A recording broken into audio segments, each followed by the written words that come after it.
हालांकि भारतीय जनता पार्टी का एक स्पोक्समैन कल मैं सुन रहा था कि वो टीवी पे डिबेट कर रहा था और कह रहा था कि भाई हमें ये इन्फॉर्मेशन मिली कि बड़गाम डिस्ट्रिक्ट के अंदर बड़ी नकल हुई है, तो नकल के कारण ये जो वहाँ बर्फी ज़्यादा हो गई है।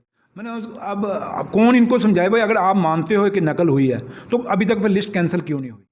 हम ना कश्मीर के खिलाफ है ना जम्मू के फेवर में है, ना जम्मू के खिलाफ है ना कश्मीर के फेवर में। हम एक ही बात करते हैं कि जिसका हक है वो हक उसको मिलना चाहिए। सूबे की जो भारतीय जनता पार्टी की लीडरशिप है वो उस लीडरशिप को सोचना पड़ेगा कि क्या भाई जम्मू के लोगों का साथ जो हमने वादा किया था, क्या उस वादे पे हम खरे उतर रहे हैं? क्या जो इंसाफ की बात हम जम्मू के लोगों के साथ कर रहे थे, क्या वो इंसाफ जम्मू के लोगों को दे पा रहे हैं? जम्मू कश्मीर केंद्र शासित प्रदेश बनने के बाद लगातार भारतीय जनता पार्टी की सरकार ये दावे कर रही थी कि जम्मू कश्मीर में विकास होगा, खुशहाली आएगी। लेकिन जम्मू कश्मीर के युवाओं की बात करें तो जम्मू कश्मीर का युवा आज भी सड़कों पर है। वहीं नेताओं की बात करें तो कई नेताओं को नज़रबंद रखा गया था और कई नेताओं पर PSA भी लगाया गया था। बात करें अगर PDP की, तो PDP की नेता महबूबा मुफ्ती की बात करें, जो जम्मू कश्मीर की पूर्व मुख्यमंत्री भी रह चुकी हैं। हाल ही में उन्हें रिलीज़ किया गया है, पहले वो डिटेंशन में थी। अब PDP आखिर किस तरह से अपनी नैया जो है उसको पार लगाएगी, क्योंकि बहुत से ऐसे नेता हैं जो PDP को अलविदा कह चुके हैं। इस पर हम चर्चा करेंगे। जम्मू कश्मीर के अभी के हालात पर चर्चा करने के लिए हमारे साथ मौजूद हैं सुरेंद्र चौधरी जी, PDP के वरिष्ठ नेता हैं और पूर्व MLC भी हैं। सुरेंद्र जी, सबसे पहले तो स्वागत है आपका। बहुत शुक्रिया आपका। सुरेंद्र जी, जिस तरह से लगातार लोग ये मांग कर रहे थे, आप भी लगातार ये मांग कर रहे थे कि महबूबा मुफ्ती को रिलीज़ किया जाए। अब महबूबा मुफ्ती बाहर हैं, तो किस तरह से पार्टी अपनी गतिविधियां फिर से शुरू करेगी? और कई नेता अलविदा कह चुके हैं PDP को, अब किस तरह से सर्वाइव करेगी PDP एक बार फिर से? आज आपने खुद देखा कि कम से कम 50 बच्चा जो नौजवान है, यूथ और जम्मू शहर का, उसने पीपल्स डेमोक्रेटिक पार्टी का हाथ थामा है और आज पार्टी ज्वाइन की है, पीपल्स डेमोक्रेटिक पार्टी। और यहाँ से आपको आपने खुद देख लिया और आपको महसूस होगा कि पीपल्स डेमोक्रेटिक पार्टी आज भी उतनी मजबूत है जो पहले मजबूत थी।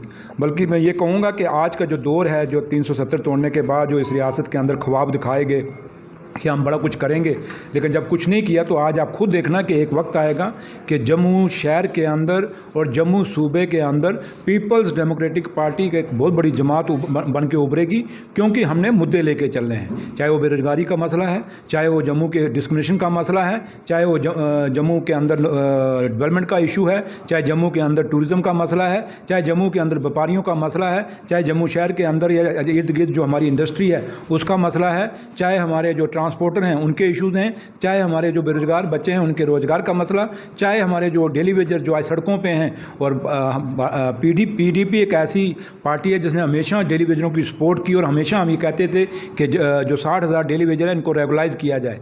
तो उसके साथ साथ और भी काफ़ी सारे इशू हैं, चाहे मुलाजमों के इशू हैं। आज मुलाजमों की विक्टिमाइजेशन हो रही है, मुलाजमों को हरास किया जा रहा है।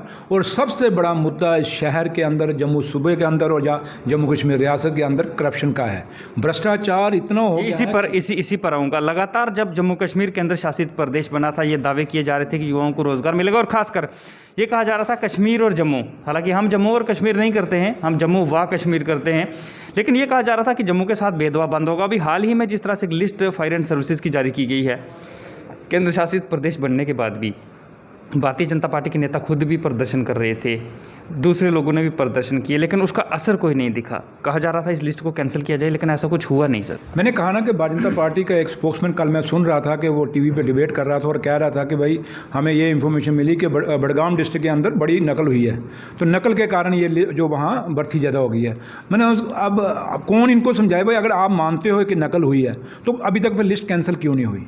हम ना कश्मीर के खिलाफ है ना जम्मू के फेवर में है, ना जम्मू के खिलाफ है ना कश्मीर के फेवर में है। हम एक ही बात करते हैं कि जिसका हक है वो हक उसको मिलना चाहिए। और ये जो लिस्ट आपकी जो फायर सर्विस की लिस्ट जो हुई है, जिन ऑफिसरों ने नकल कराई, जिन ऑफिसरों ने वो पेपर लीक किया और जिन्होंने ये गलत लिस्ट निकाली है, उनके खिलाफ भी एक्शन होना चाहिए और ये लिस्ट कैंसिल होनी चाहिए। और ये अभी तक ये लिस्ट कैंसिल क्यों नहीं हो रही, हमें समझ नहीं लग रही। और अफसोस की बात है कि जम्मू सूबे की जो भारतीय जनता पार्टी की लीडरशिप है, वो उस लीडरशिप को सोचना पड़ेगा कि क्या भाई जम्मू के लोगों का साथ जो हमने वादा किया था, क्या उस वादे पे हम खरे उतर रहे हैं? क्या जो इंसाफ की बात हम जम्मू के लोगों के साथ कर रहे थे, क्या वो इंसाफ जम्मू के लोगों को दे पा रहे हैं? तो इसलिए मैं आपसे कहूँगा कि आज वो बात जहाँ तक इंसाफ की ताल्लुक है, वो इंसाफ जम्मू के लोगों को नहीं मिल रहा। आप कहीं भी चले जाएँ, आप करप्शन की बात करें, आप देखें हमारे रजौरी डिस्ट्रिक्ट के अंदर एक 2004 में एक क्लास 4 की भर्ती हुई थी, आज तक उनकी लिस्ट नहीं निकली। आप ये देखें कि डिग्री कॉलेज सुंदरवानी की बात करें, आपने आज तक डिग्री कॉलेज वहाँ नहीं बन पाया, उसकी बिल्डिंग नहीं बन पाई। बच्चे आज भी खजल हो रहे हैं, वो डिमांड कर रहे हैं कि हमारा कॉलेज स्टार्ट होना चाहिए, लेकिन आपने कॉलेज वहाँ ऐसी जगह, पहले तो कॉलेज की साइट ही गलत है, लेकिन आपने बनाया भी है, तो आज तक कितने साल, आज 6 साल होने लगे, अभी तक कॉलेज की बिल्डिंग नहीं बन सकी। आप देखें वहाँ पे, मतलब कि ओवरऑल में आपको कहने का मतलब मेरा ये है कि आज एक अंधेर नगरी चौपट राजा है। लेकिन उम्मीद हम ये करते हैं कि एलजी साहब नए आए हैं, मनोज सिन्हा साहब, इनसे हमें बड़ी उम्मीदें हैं, क्योंकि एक मजे हुए पॉलिटिशियन हैं, और उम्मीद करते हैं कि वो पार्टी पॉलिटिक्स से ऊपर उठ के सारी पार्टियों को सारी पार्टियों को साथ लेके चलेंगे। और जम्मू कश्मीर के अंदर जो हालात हैं, चाहे वो बेरोजगारी का मसला है, और सबसे बड़ी बात जो हम मनोज सिन्हा साहब ने खुद ही परसों कहा है कि भाई करप्शन के लिए 0 टॉलरेंस होगी।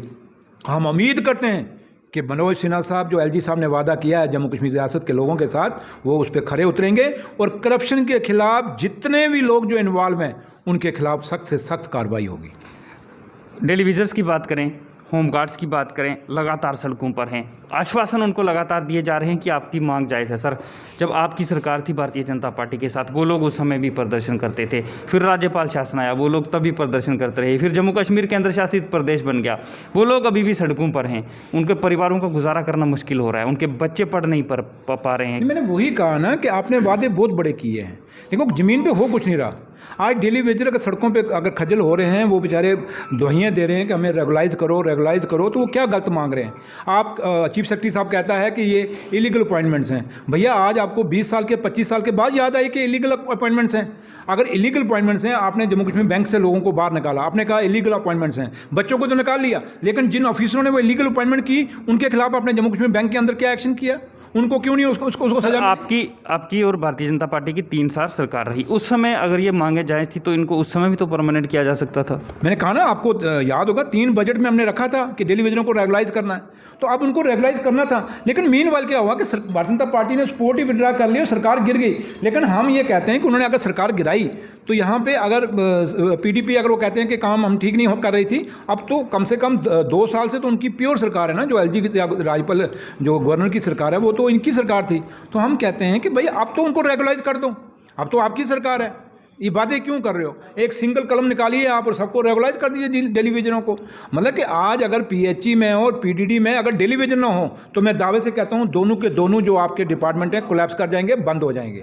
सर, मैं थोड़ा जिला रजौरी की तरफ चलूँगा, नौशहरा की तरफ। लगातार ये लाल किले से हमारे देश के प्रधानमंत्री भी ऐलान करते हैं कि भ्रष्टाचार नहीं होगा। हमारे जो उपराज्यपाल हैं यहाँ पर मनोज सिन्हा साहब, वो भी करते हैं कि भ्रष्टाचार नहीं होगा। आपको याद होगा कि नौशहरा की बात करें तो वहाँ के एक पोस्ट ऑफिस है, उस पोस्ट ऑफिस से लोगों का कम से कम 20 करोड़ से ज़्यादा उनके साथ लूटपाट जो है वो हो चुकी है, और वो लोग लगातार सीबीआई जांच की मांग कर रहे हैं। पोस्ट ऑफिस वाले ही पोस्ट ऑफिस डिपार्टमेंट जो है उसकी जांच कर रहे हैं लोग। 30-30 लाख 18-18 लाख लोग जब वहाँ पर गए, क्योंकि वहाँ पर ऐसा लगता था कि बैंक और पोस्ट ऑफिस जो है उनके पैसे वहाँ पर सेव होंगे, लेकिन 20-20 लाख 30-30 लाख लोगों ने अपनी ज़िंदगी भर की कमाई वहाँ रखी और 1 रुपया भी उनको नहीं मिल रहा है अभी। मैं तो यही बार बार कह रहा हूँ, देखिए आज भारतीय जनता पार्टी का प्रदेश अध्यक्ष की वो कॉन्स्टिट्यूंसी है नौशहरा सुंदरवानी, और इतना बड़ा घोटाला वहाँ पे हुआ है, लेकिन आपने एक बयान भी प्रदेश अध्यक्ष भारतीय जनता पार्टी के मुंह से सुना अभी तक? हम यही तो बात कहते हैं कि प्रदेश अध्यक्ष साहब कहता था ना खाएंगे ना खाने देंगे। भैया अगर ना खाएंगे ना खाने देंगे, इतना बड़ा 20 करोड़ से ऊपर घोटाला हो गया पोस्ट ऑफिस का नौशहरा के अंदर, आप क्यों नहीं वहाँ पे सीबीआई इंक्वायरी कर रहे? क्यों अभी तक आपने कोई बयान नहीं दिया? क्यों आपने एलजी साहब को नहीं मिले? क्योंकि आपकी सरकार है आज जम्मू कश्मीर रियासत, दिल्ली में भी आपकी सरकार है। तो मेरा कहने का मतलब वही है कि खाली बातें करने से, बड़े बड़े बयानबाजी करने से या भाषण देने से कुछ नहीं होने वाला। आज आपको सोचना पड़ेगा कि हमने क्या करना है। खाली बातें करने से आप करप्शन दूर होने वाली नहीं है। खाली बातें करने से या नारे मारने से डेली वेजर पक्का नहीं होगा, रेगुलाइज नहीं होगा। खाली बातें करने से डेवलपमेंट नहीं होगी। आप देखें यहाँ पीडब्ल्यूडी के अंदर कितनी करप्शन है, आपके सामने देखें करप्शन। आज एक दिन पहले वहाँ पे मैग्डमाइजेशन होती है रोड की, तो 15 दिन के बाद वही लुक उखड़ जाती है। मैं एक जगह नहीं कई जगह की मैं आपको एग्जांपल कोट कर सकता हूं। तो लिहाजा ये चीज़ें हो रही हैं। तो क्यों हो रही हैं?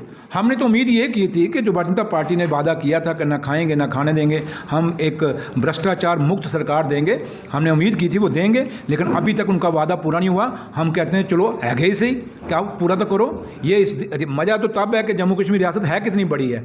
ये कोई यूपी बिहार तो है नहीं कि जहाँ 12 करोड़ या 20 करोड़ पे 20 करोड़ आबादी है। यहाँ तो 1 करोड़ 30 लाख की टोटल आबादी है। यहाँ तो करप्शन खत्म करने को सर जब सरकार से लोग नाउम्मीद हो जाते हैं तो फिर उनके लिए दूसरी उम्मीद जो है वो विपक्ष होता है। अब जिस तरह से लोगों ने देखा भारतीय जनता पार्टी पर विश्वास किया था तो भारतीय जनता पार्टी उनकी उम्मीदों पर खरा नहीं उतरी, इस बात में कोई शक नहीं है। ये लोग कह रहे हैं, ये हम नहीं कह रहे हैं। अब पीडीपी की बात करें, आपकी जो अध्यक्ष हैं पार्टी की वो अब बाहर आ चुकी हैं। अब पीडीपी जो है वो लोगों के मुद्दे किस तरह से उठाएगी और लोगों को सुकून किस तरह से दिलवाएगी? पीडीपी का क्या रोल रहने वाला है? आप मुझे भी आप सुन रहे हैं, मेरी हर जगह मेरी बाइटें सुन रहे हैं या मेरे बयान सुन रहे हैं, महबा जी का भी बयान सुन रहे हैं। हम तो साफ कहते हैं कि जम्मू कश्मीर रियासत की इस करप्शन को दूर करने के लिए, इस रियासत के अंदर बेरोज़गार बच्चों को रोज़गार दिलाने के लिए, इस रियासत के अंदर फिर से वही इंडस्ट्री को बहाल करने के लिए, बिजनेस को बहाल करने के लिए, ट्रांसपोर्टरों को बहाल करने के लिए, हर मतलब टूरिज़्म को बहाल करने के लिए जो जदोजहद होगी वो जंग हम लड़ेंगे, उसके लिए हमें कुछ भी करना पड़ेगा। लेकिन सबसे बड़ी बात है कि हम फिर आज कहते हैं कि 370 को आपने तोड़ा, जो हमारा स्पेशल स्टेटस था, जो महाराजा हरि सिंह ने हमें दिया था, आपने तोड़ा। हम आज भी भारतीय जनता पार्टी के लोगों से कहते हैं कि आपने कहा था कि 370 टूटने के बाद बड़ा फ़ायदा होगा। क्या उग्रवाद खत्म हो गया?